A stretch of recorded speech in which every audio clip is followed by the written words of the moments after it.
سلطان محمود غزنوی کا دربار لگا ہوا تھا۔ دربار میں ہزاروں افراد شریک تھے، جن میں اولیاء، کتب اور ابدال بھی تھے۔ سلطان محمود نے سب کو مخاطب کر کے کہا، کوئی شخص مجھے حضرت خضر علیہ السلام کی زیارت کرا سکتا ہے؟ سب خاموش رہے۔ دربار میں بیٹھا ایک غریب دیہاتی کھڑا ہوا اور کہا، میں زیارت کرا سکتا ہوں۔ سلطان نے شرائط پوچھی تو عرض کرنے لگا، چھیما دریا کے کنارے چلہ کاٹنا ہوگا، لیکن میں ایک غریب آدمی ہوں، میرے گھر کا خرچہ آپ کو اٹھانا ہوگا۔ سلطان نے شرط منظور کر لی۔ اس شخص کو چلہ کے لیے بھیج دیا گیا اور گھر کا خرچہ بادشاہ کے ذمے ہو گیا۔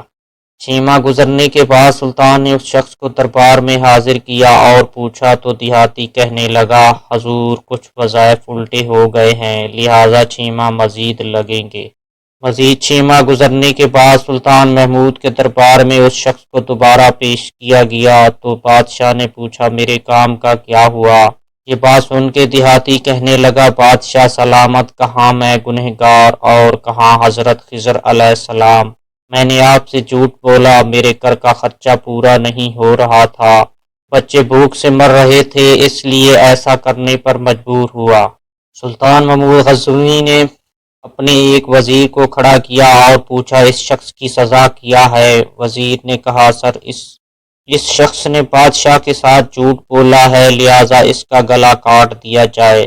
دربار میں ایک نورانی چہرے والے بزرگ بھی تشریف فرما تھے۔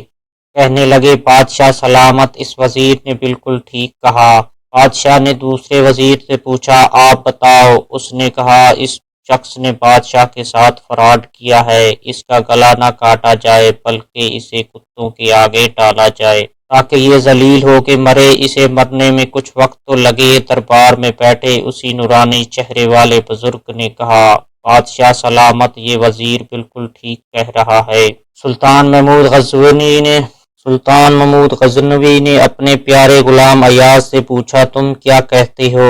ایاز نے کہا، بادشاہ سلامت، آپ کی بادشاہی سے 1 سال ایک غریب کے بچے پلتے رہے، آپ کے خزانے میں کوئی کمی نہیں آئی اور نہ ہی اس کے جھوٹ سے آپ کی شان میں کوئی فرق پڑا۔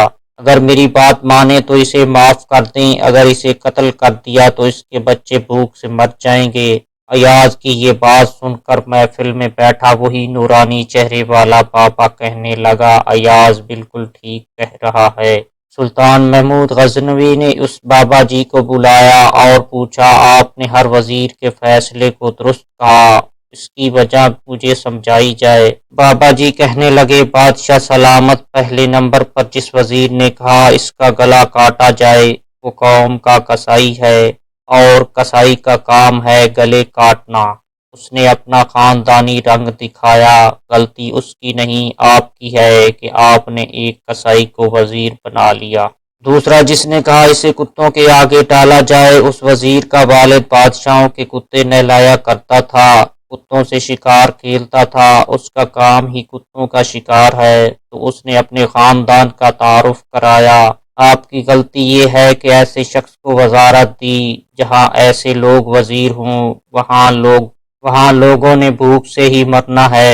اور تیسرا ایاز نے جو فیصلہ کیا تو سلطان محمود سنو، ایاز سید زادہ ہے، سید کی شان یہ ہے کہ سید اپنا سارا خاندان کربلا میں ذبح کرا دیتا ہے مگر بدلہ لینے کا کبھی نہیں سوچتا۔ سلطان محمود اپنی کرسی سے کھڑا ہو جاتا ہے اور ایاز کو مخاطب کر کے کہتا ہے، ایاز، تم نے آج تک مجھے کیوں نہیں بتایا کہ تم سید ہو؟